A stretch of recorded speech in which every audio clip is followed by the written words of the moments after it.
Therapists and healing practitioners are often drawn to this work because of our own histories and emotional pain. The only way to thrive while we help others heal and to avoid burnout is to do our own healing. On this podcast, practitioners share their own vulnerable stories about their pain, trauma, healing, and growth. When Cody Cook-Parrott showed up for this conversation, I assumed we were about to talk about leaving social media. I had just finished their book, The Practice of Attention, and I'd been through my own leaving social media journey, and I found their voice around this really supportive and affirming. The book is all about why they left social media and what they built in the wake of leaving. But I'm always open to what area of healing my guest wants to talk about. And Cody showed up ready to talk vulnerably about what's up for them right at the moment of the recording, which was money. You're going to hear a lot of wisdom around money healing because Cody's been working in depth around their money journey for a long time. And you're also going to hear their vulnerability and their struggle because as of the recording, according to their own definitions, they were 2 days sober and solvent after financial relapse. Cody Cook-Parrott is a writer, artist, and movement practitioner who builds simple structures that help artists make work. Their focus is attention, creative ecosystems, and research, so your practice becomes a scaffolding to grow steadily online and off. I want to shout out my good friend Podge Thomas for introducing me to Cody's work. Cody, thank you so much for doing this. Thank you so much for having me. So, what area of life are we going to be talking about today? I want to talk about money. Oh, amazing. And it's funny because my first inclination was to talk about sobriety because I've been sober for almost 15 years and I can paint such a beautiful picture of sobriety and healing and the spiral of healing. And I'm like, let's pick what's really messy right now that I'm like really actively healing. So I think money and debt and compulsive spending feels like let's bring it into the room. Oh, I appreciate it.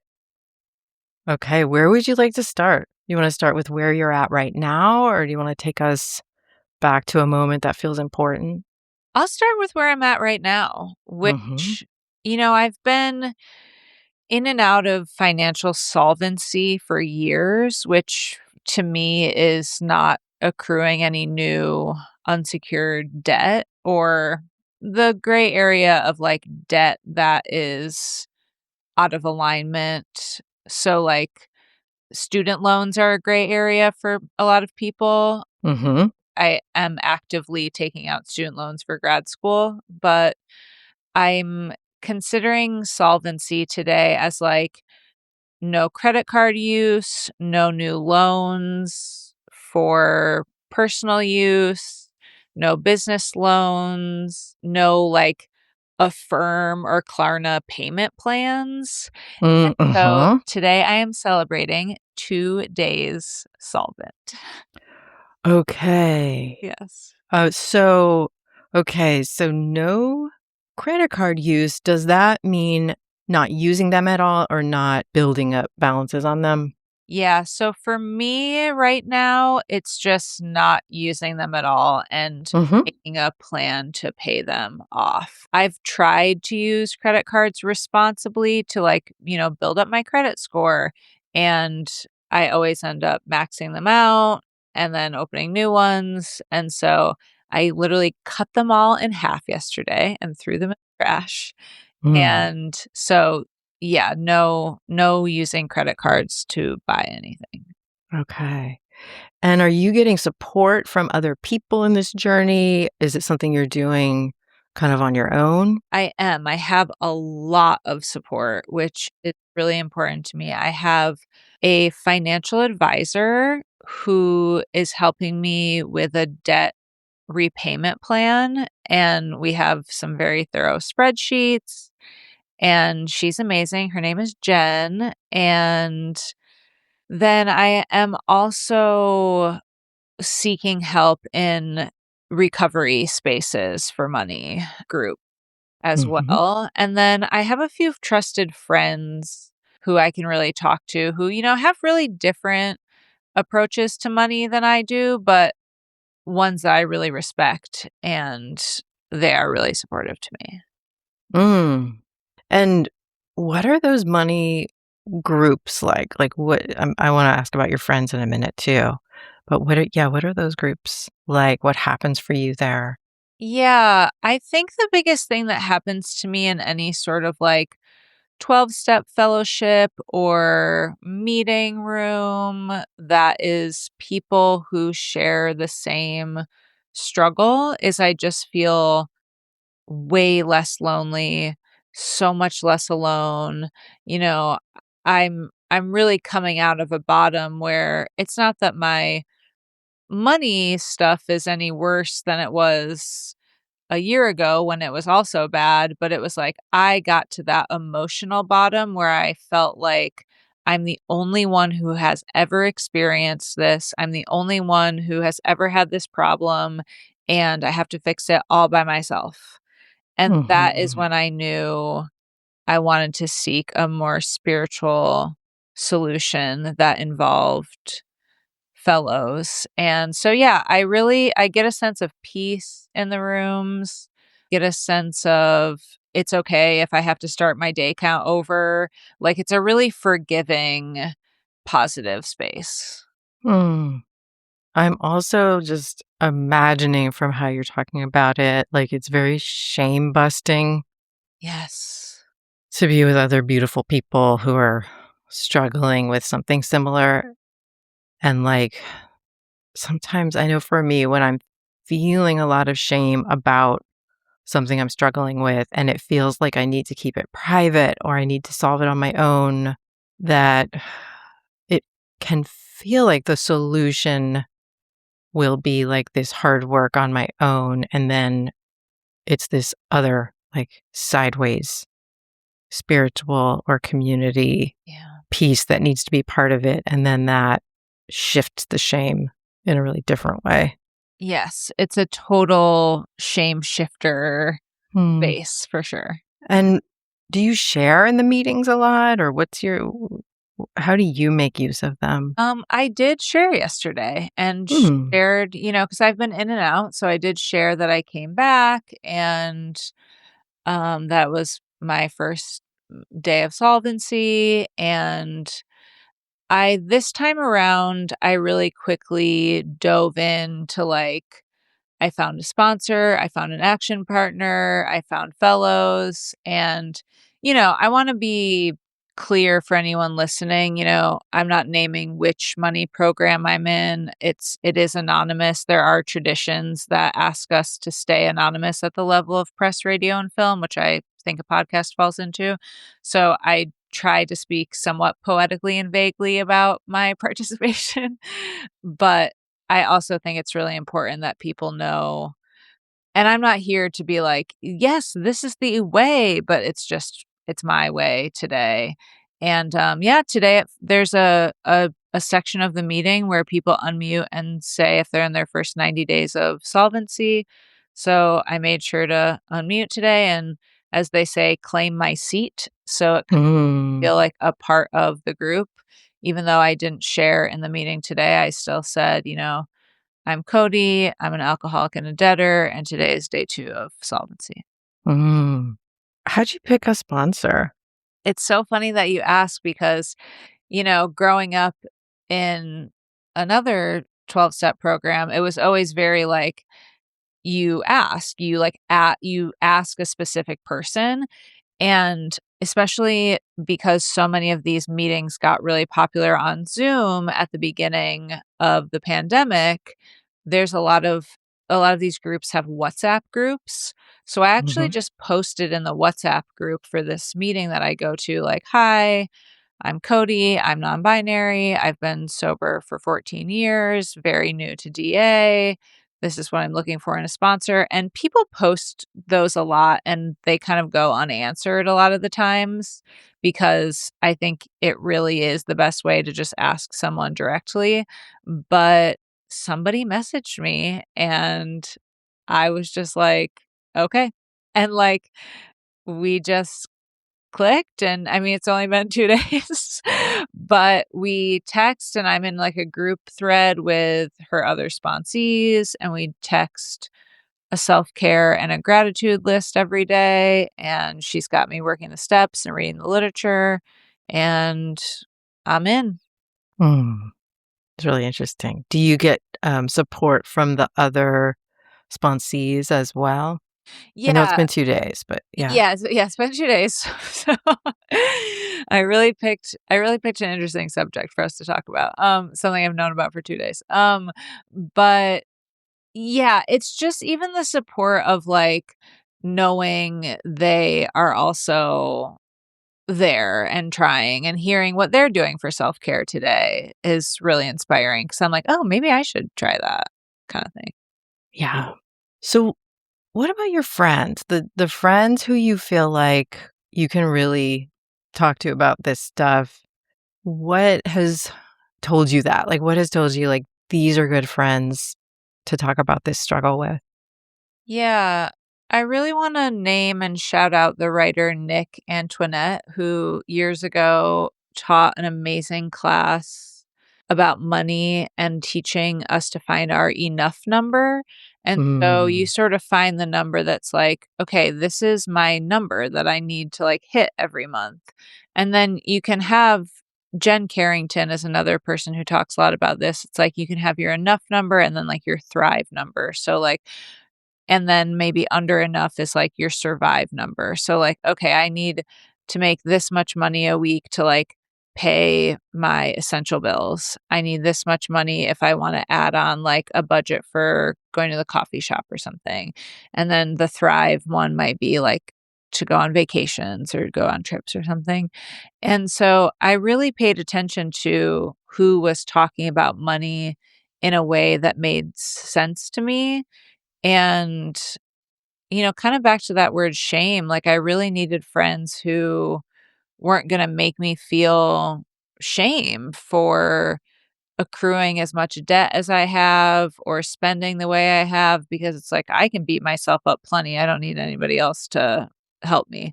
So, yeah, I really had to like stick with people I could trust and it's kind of just like feeling it out, like sharing little by little with friends to see how much they understand and to understand that to me it does fall into the realm of addiction and to see how kind and compassionate they would be when I shared that information with them.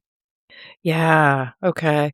It makes me think about, like, when a friend feels like a good person to talk to about something tricky, it often feels to me like it's an issue that they aren't really reactive about, Yes. and maybe that's because they've done their own work, or maybe it's because it never pushed their buttons in Yeah. particular, this issue, but talking to somebody else who gets really reactive about a topic that I'm struggling with, I know it's their stuff, and then we're bouncing off each other. Yeah, I've definitely had friendships end over that, over like Mm. if I share something that I'm really struggling with and it triggers something in them or mirrors something in them, it's really hard to keep being friends. I mean, the most obvious example was like, when I got sober from alcohol, my friends who loved to drink didn't really want to hang out with me anymore because they were reminded of their drinking problem. So, it wasn't so fun to hang out with Cody who put the drinking problem down. So, yeah. Yeah, yeah, and it may be, like, sometimes it doesn't even come out where the person feels like it's very directly about that, but it's like, you Yeah. I'm just remembering my own situation, like, yeah, like, we can't connect the way we used to. Yeah. Yeah. Yes. Do you work with your partner around this stuff, around this money stuff? Or does it feel like it's a pretty separate journey? You know, I think we're trying to figure that out right now. I would say we're in a newer partnership. We've been together Mhm. for a little over a year but we live together and cohabitate. It's always been really easy for us to find like labor versus money distribution figuring out. I have more Mm. money than Katie, but Katie is very willing and happy to do a lot of like cleaning, chores, house maintenance. And so, like she doesn't pay the same amount of the mortgage that I do or the same amount as the bills that I do. Like we have percentages worked out that make sense, that are equitable for our different incomes. And Mhm. so we're definitely always in conversation about money in that way. But yeah, definitely in the last couple weeks, I've had to get more honest and really share with her, like, this is a really serious problem for me. And I think she's always known and has just kind of like really lovingly, like, let me have my journey. Like, she's never pressured me to go to a meeting or anything like that, but I think now that I'm showing a bigger interest in it and going and getting more active help, she's definitely happy about it. So, maybe there was some quiet hoping on her end. Mm. And so you have kind of stepped into, like, over this last year, it sounds like you're, like, pacing how you're stepping into money and all of that together. Yeah, definitely. Yeah. What have been some moments that kind of told you, "All right, it's time. Like, it's time to get into this process."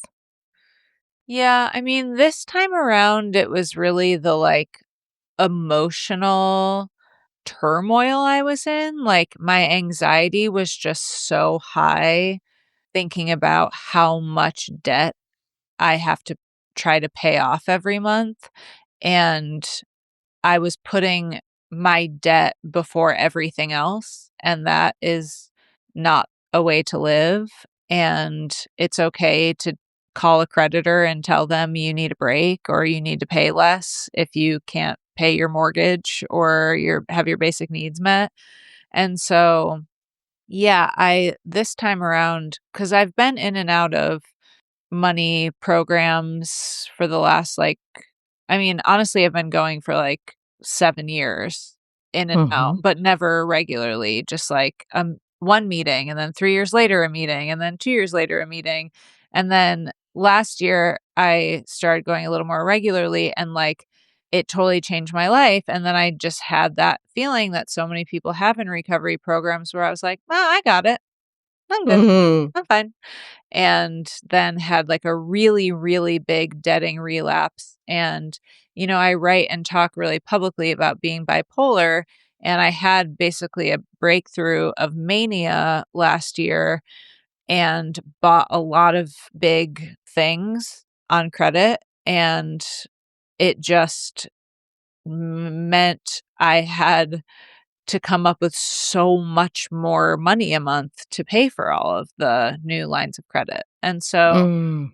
that was definitely a bottom of just like doing that much spending, but really it was the emotional feeling of like, for anyone listening, just content warning, suicidal ideation for the next 30 seconds. But it really, I wasn't afraid I was going to hurt myself, but I got to the point of like, why I don't wanna live. Like, why would I be alive if I've done this much damage and it's totally irreversible?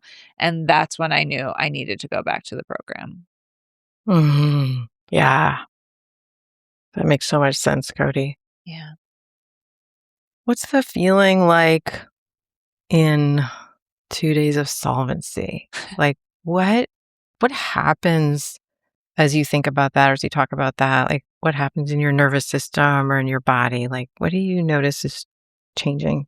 Yeah, they talk about this a lot when you get sober from drugs and alcohol, but I absolutely feel it right now, which is the Mm. pink cloud feeling, which Mm. I'm just like, I'm floating. I'm like, I don't care that I have 6 figures of debt. Like, I'm solvent for Mhm. 2 days. Like, this is Mhm. amazing. I have a sponsor I can call. I have fellows to talk to. Like, I'm free of I'm free of the obsession because I know I have a solution now.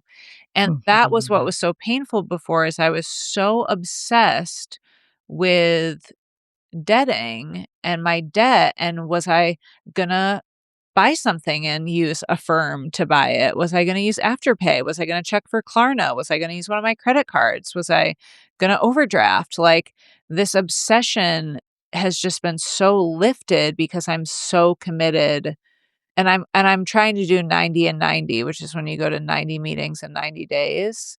And I actually committed to speaking.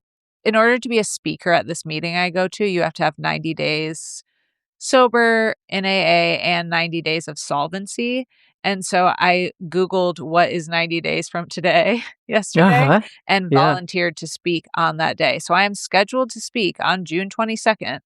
And, obviously, if I have to restart my days, I can message them and be like, "I'm so sorry, I can't speak that day." But it's a huge anchor point to work towards. And it's also very humbling. I mean, I never feel cocky, but I feel there's a confidence with 14 years of sobriety in a program. That's a good chunk of time to have strung together. It's a few 24 hours, as we say. And having to raise my hand and say, I am 2 days solvent is it's humbling, but there's a thrill to it of being such a beginner that feels like a real gift. Mm. We're going to get right back to the episode. I love helping people heal and release their trauma. As a trauma survivor myself, I know that working with the right person at the right time can be life-changing. I might be a good fit for you if you've tried more traditional therapy and maybe you've already got a lot of understanding of what's wrong and you'd like to actually heal and release your trauma. Check out how to work with me or attend one of my workshops by going to anniezam.com.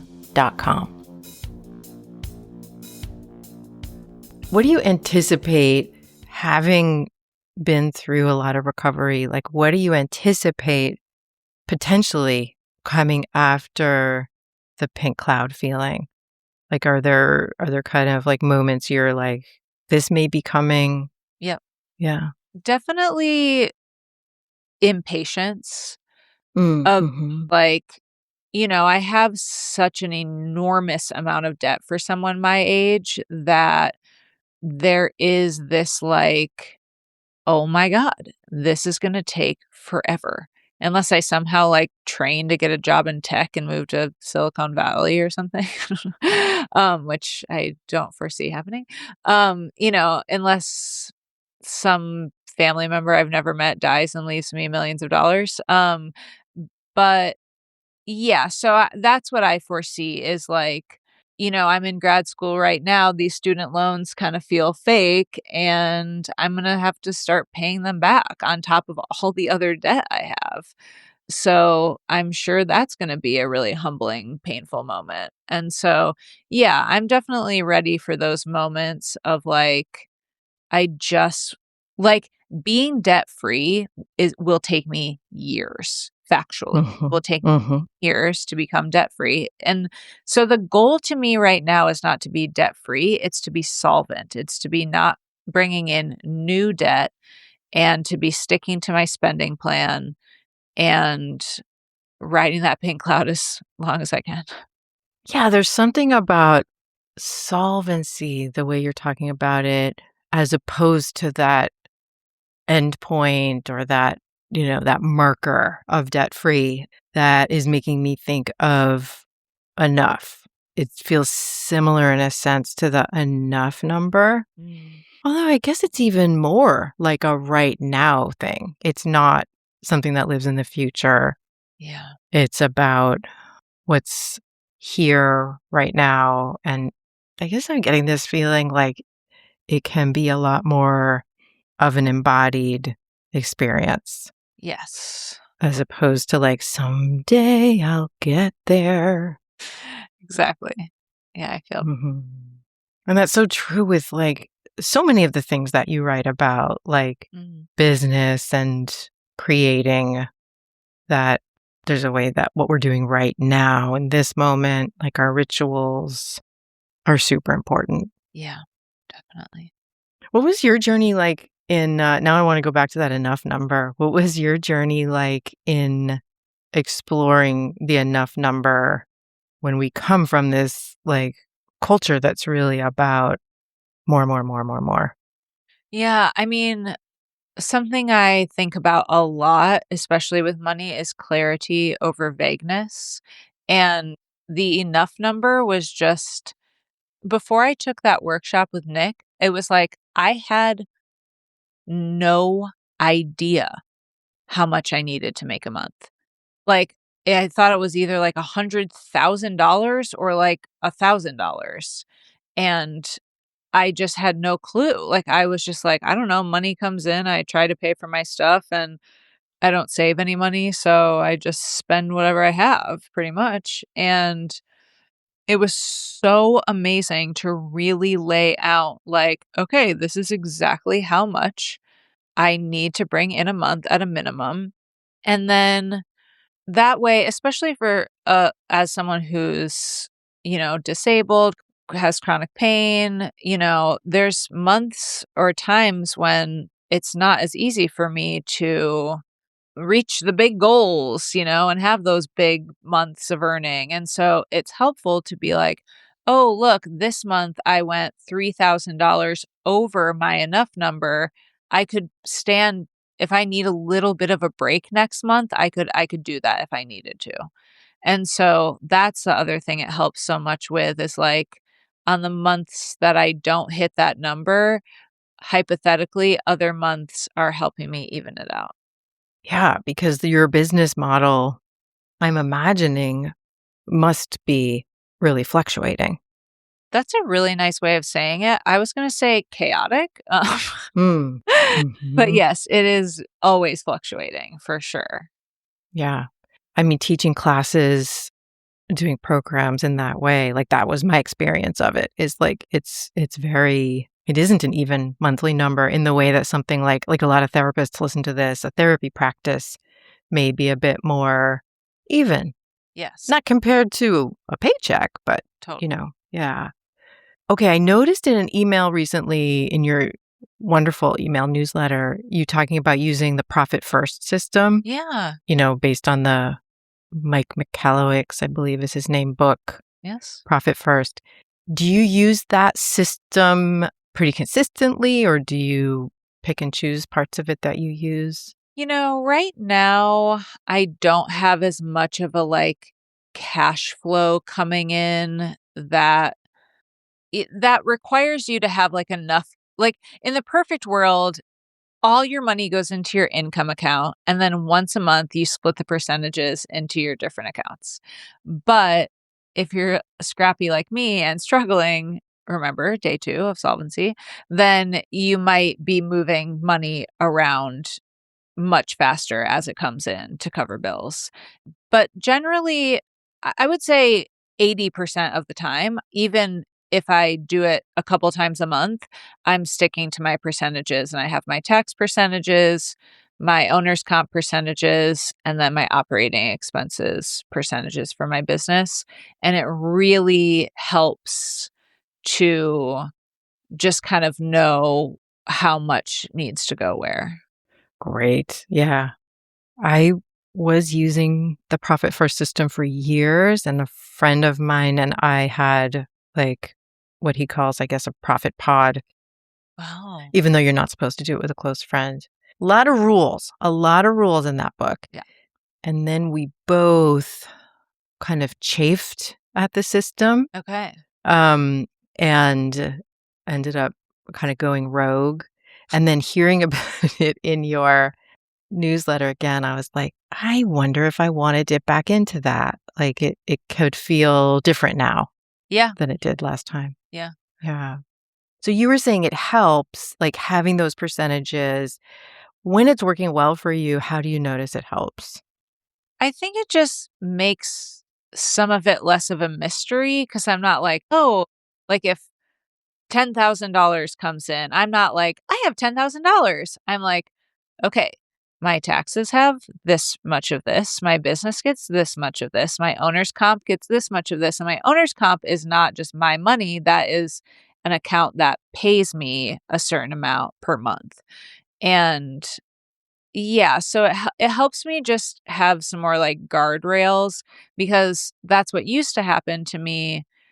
It doesn't as much that there, even though I'm 2 days solvent, there's a ton of healing I've done around my money behavior in the last few years. And one of them is that I do those percentages every time I get money. So I don't steal from myself anymore. I do pay the IRS on time for the last 3 years with my quarterly taxes. But before, it's like if I would get a book advance and get a 5-figure check, I would just be like, that's all my money and I'm going to go do whatever I want with it. And now I can safely be like, nope, these go to these different buckets and then we can decide what to do with it. Yeah. Okay, that makes a lot of sense. Don't answer anything that's too personal, so I'll just tell you where I'm curious. Right. When it comes to your business, are there certain areas that kind of feel the most tempting to, like, let's say, steal from yourself, like to spend what wasn't in your budget? Oh, like what do I want to buy? Yeah. My business card? Yeah. I mean, definitely like templates, classes, that kind of coaching. But I've learned some ways around that. Like I love trading with people. So a lot of the coaching I get today is through trades where I give someone a creative advising session and they give me a session. So that's been really helpful. But yeah, it's like today I was talking to someone about a class I really want to buy, but I'm like, do I wanna buy it because it has cute Notion templates? Do I actually Mm. think it's gonna help me? Is it gonna help me earn more money? But, yeah, definitely my weak spot is, like, the $47 class with a Notion. Oh, okay. A $47 class with a Notion template. Yeah, Yeah. yeah. Yeah. Okay, not too damaging.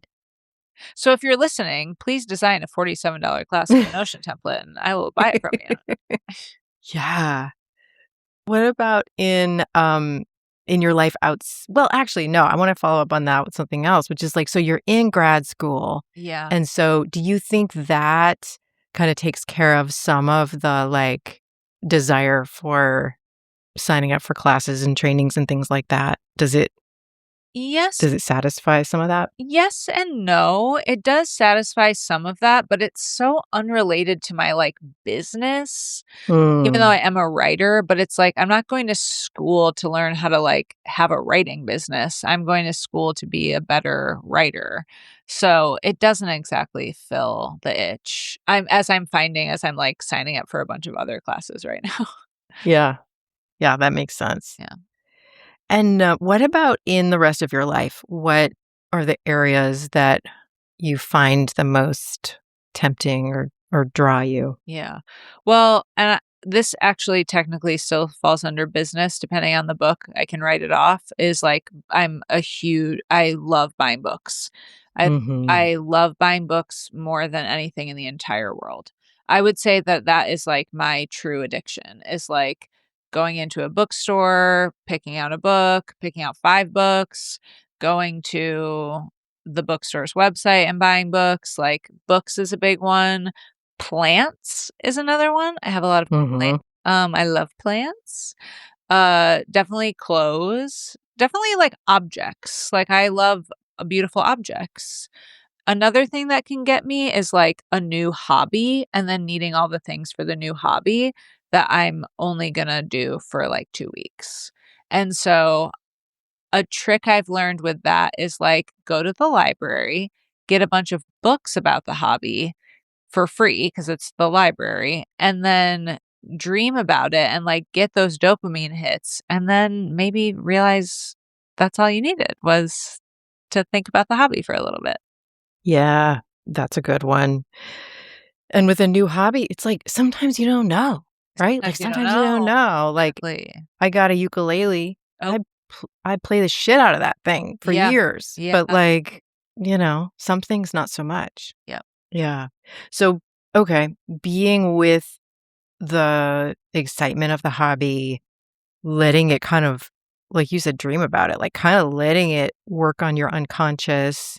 or let your unconscious work on it. And then the dopamine hits of just the dreaming and seeing where that goes. Yeah. That's very interesting because it feels then like, well, what the interest in the hobby is there for will become more clear. We like give it that space. Yes, exactly. Cody, I'm sometimes not good at giving things space. And I'm hearing that as a practice that you're leaning into, or like a way of living that you're leaning into, of like letting, like in that last example, just like letting something sit there before action. Would you say that's something that you kind of devote yourself to? It's like taking time with things. It is something I am deeply devoted to learning more about and how to do, because my Mm-hmm. natural instinct is to give no space and take Yeah. no time. And, you know, I don't always like to diagnose, well, professionals have diagnosed me. I didn't diagnose myself bipolar, but it's a mix of like bipolar, and I also have 5 major planets in Gemini. Like, Mm-hmm. I am just moving fast through the world, Mm-hmm. and in some ways, it's a beautiful, beautiful part of me. Like, it means that I don't sit around and wait for shit to come to me. I'm like, Yeah. let's go. Like, let's change it up. But it also means that in a 3-week period, I can buy 2 outbuildings, a Pilates reformer, a new truck, and a riding mower, and a Dyson hairdryer, and suddenly be like $50,000 more in debt than I was the week before. And that is really embarrassing. And to me, there's no God in that. And that's where, like, Mm. to me, God Mm. is in the pause. It's like the pause. But I was even talking to someone about this the other day because I just cut all my hair off. Well, a Mhm. professional cut my hair. I didn't attempt to do it myself. And, I'd been growing it out and I was so happy it was so long. And I didn't chop it. Like, I made mood boards. I prayed about it. I Mhm. waited months in advance to get this one person to cut my hair, and then she cut it and I loved it, but then, like, after a few weeks, I was like, "I didn't need to do that." Like, Mm. so Mm. sometimes you give the thing a lot of space, and that didn't actually help it. Mhm. Yeah. Yeah. Yeah. Yeah. I And yet, maybe you needed to. Mhm. Yeah, to know. I do think my short hair is cute. I do miss my braids, but it's so funny. Gender is so crazy that, like, my long hair with braids felt totally genderless. Like, and my short hair keeps getting into these shapes where it feels very like woman with short hair. And I'm like, I am not a woman. I don't want my hair to look like woman with short hair. And so I'm I'm having the same experience right now. really okay. Same experience, Cody. Like, I cut it partly for, it's always a complicated expression, Yeah. but I cut it partly because I was like, yeah, I feel like this is gonna express my gender Yes. a little bit Ye more aligned, and then it kinda did the opposite yes. internally, and so I'm growing it back out, and, like, I'm gonna see my hairdresser next week, and we're Yeah. just gonna have another convo about, like, Literally what what we're happened to trying to me. do. Literally what Yeah. happened to me. Yep. So, God in the pause. Yes. Yeah, that okay, so being someone who one of your gifts is sometimes just knowing, or being willing to take a risk, try something, start something, which it is a gift. It's really hard for a lot of people. Yeah. Then it sounds like one of the hard parts of that is, like, if there isn't a pause, Yeah. and pulling in the pause is like pulling in your higher power. And then I'm hearing it doesn't necessarily mean every decision is right, Yeah. but it's coming from a different place. Yeah. Yes. Right. And so, and it sounds like that's what you're talking about around money. like Mm. with the group and with these different practices and 2 days of solvency. It sounds like, well, I don't wanna put words in your mouth. Would you say for you, there's a lot of kind of bringing your higher power into your money life? Oh, definitely. Big, Yeah. big time. Yeah, I have a friend who, when I was telling her about my money problems, I kept being like, and then I got to make a spreadsheet and I got to do this and Mhm. I got to do that. And I was so like focused on the fixing. And she was like, please do not forget that we have a spiritual solution to this problem. And I was just like, no, Mm. more spreadsheets will fix it. And, she was like, "No, you have to ask your higher power to come in." And Mhm. that is a part of it. So, yeah. Beautiful. Anything I didn't ask you about that you wanna make sure to share? I don't think so. I, right up until the last second is when I thought about if I was going to say money or alcohol. So I went with money. And, I think you asked all the right questions. Well, I'm so grateful. Thank you so much for doing this. Yeah. Thanks so much for having me. Learn more from Cody Cook-Parrott at codycookparrott.com. I want to thank Ames Palms for editing this podcast. If you found this episode supportive, please do a couple of things. Share it with your favorite therapist or healer. That is absolutely the most important way we reach more people. And if you haven't already, please hit follow and give us 5 stars. That is so helpful to this podcast. And thank you so much for listening. I'll see you next time.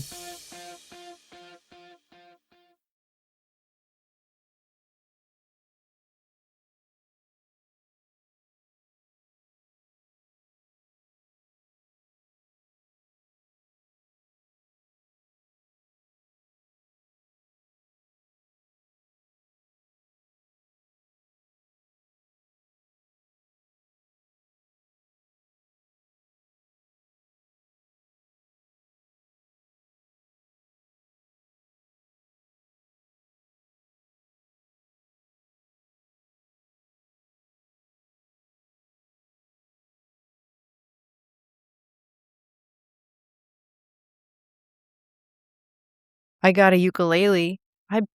I play the shit out of that thing for years. Someday I'll get there.